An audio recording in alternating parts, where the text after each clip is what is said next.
Bay Ridge. Welcome to another edition of After Hours. Today I wanted to take a little bit of time to talk about language, the power of our words, and how we can try to alter reality through language. It's a really important concept and one we have to deal with in our current culture. Language is very, very powerful and it's part of our humanity. I could do a whole teaching out of Genesis 1 and 2 on just this, but if you think through it, God creates by his very powerful word. God says, let there be light, and there is light. God creates constantly by his word. In John 1, of course, we come to understand that the word is actually the eternal logos, the second person of the Trinity, our Lord Jesus Christ. He's the one through whom all things are created.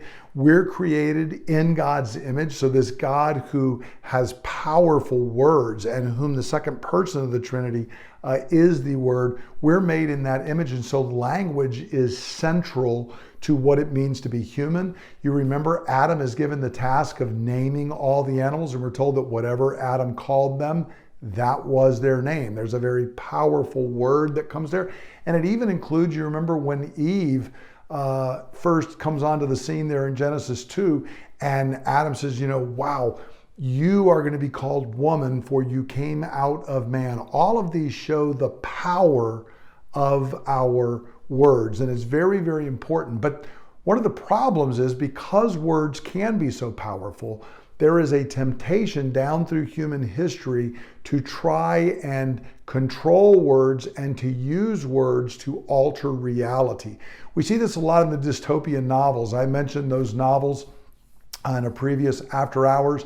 I'm speaking of Brave New World, 1984, and Fahrenheit 451, and you can see this in all of them, but in particular in Fahrenheit 451 and 1984. In Fahrenheit 451, the main character is a fireman, but fireman no longer means one who puts out fires. Rather, it now has come to refer to one who actually starts fires and specifically starts them to burn books. And people can no longer even conceive of the old meaning of fireman and the old fact that books were cherished, that they were important. And so words are seen to be very, very important in Fahrenheit 451. There's a whole move to try and memorize great books. But it's even more important in 1984. In Orwell's dystopian future of 1984, there's actually a phrase where one of the characters says, the destruction of language is a beautiful thing. And this character's entire job is actually reducing the language. They're trying to make the language shrink. And the language is referred to as Newspeak.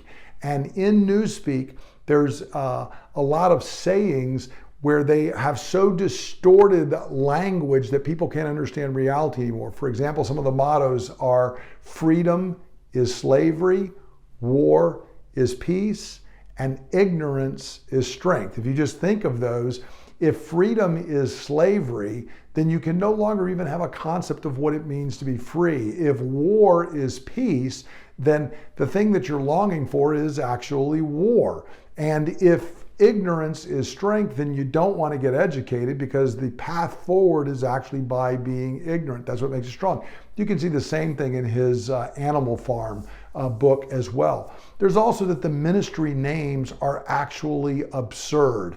The ministry of love, for example, is one of them. And it's the place where everybody knows where you go to be tortured. If you've committed thought crime, or word crime, you're taken to the ministry of love, and their form of love is torturing you until you agree with them. And so the whole point in this book is ultimately to change reality and to make it even impossible to think in terms of reality. That's actually what they say in the book. Once we're done with Newspeak, it will be impossible to think or to do crime thought, to think in a way that is not approved by the party because we've changed how language works. Now that seemed crazy when Orwell first wrote it. However, it's once again pretty prophetic because we see this going on. There is a massive attempt to distort language in our own culture. This whole series, I'm looking at how freedom has been changed in its meaning. This is something that's happened over the last couple hundred years, but freedom has come to mean something that it never meant before. If you just took an average person today to explain that freedom is nothing but the liberty of choice and has nothing to do with human nature or the ability to engage in the right actions, that would have been nonsensical to many humans down through history. But we've changed what the word freedom means because, especially in America, we love freedom. We're all about freedom. So if I can change the meaning of that word, then it changes the very nature of our culture. Another word is violence. Violence always meant doing physical harm to another, but now it's come to be spoken of as, if I utter words that you don't like, if they make you uncomfortable, I'm doing violence. I'm doing microaggressions and actual violence against you. And so freedom of speech is actually now becoming freedom from speech. I have the right to not be confronted by ideas I don't like, as long as the ideas I don't like are the ones that are approved that shouldn't be there.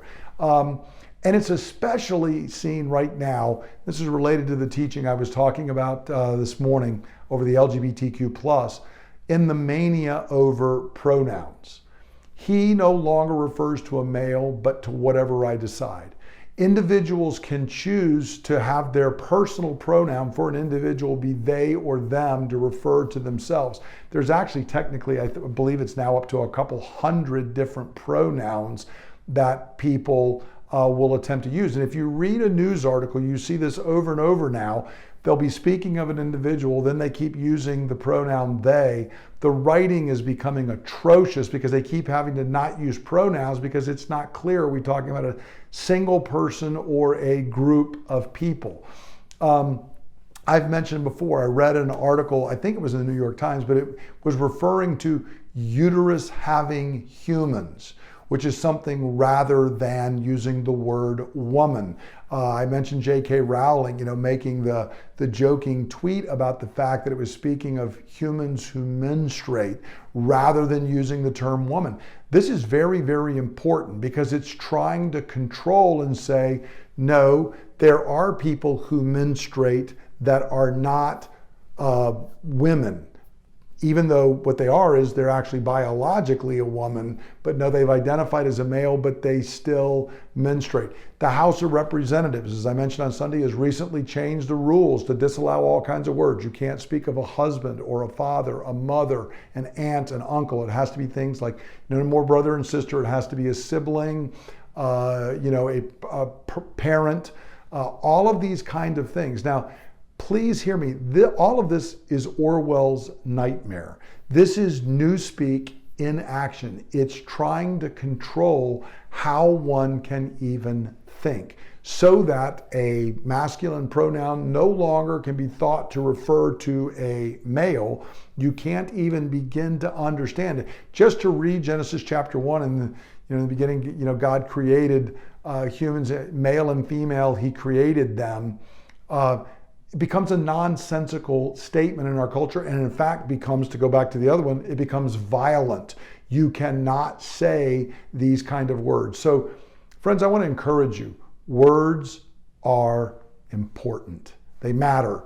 Of course, I think they matter. I make my living, one of my major tasks is preaching, is using words. But they matter to all of us as human beings who are created in the image of a God who speaks, and the second person of the Trinity is the Word. I encourage you, pay attention to words and don't just blithely go along. Don't just follow with what the culture is saying. Words matter, and pay attention when they change them. I could even go into some other areas like, there are people speaking about the freedom of worship, that's what Americans, prize. No, it's not. We believe in the freedom of religion, and they're two very different things.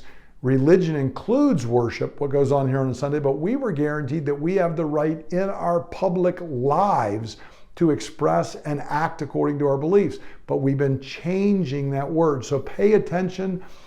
Now, I want to encourage you, be kind to a person. I mentioned this at the end of the teaching. I'm having to teach the church, so I'm being very clear in what I'm saying. But when we engage with somebody who is trapped in these things, a person who's confused and thinks that they were born in the wrong body, I want to encourage you, be kind. Be careful in your words. Use your words carefully.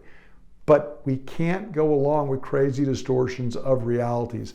Alexander Solzhenitsyn, who I mentioned at the beginning of the teaching, he said in the Soviet Union, when they were literally demanding that you had to say 2 + 2 was 5, well, here's what we can choose to do. We can choose to live not by lies. We don't live by lies. We don't agree that 2 + 2 = 5. We don't agree that pronouns don't mean things to do. We can say we're not going along.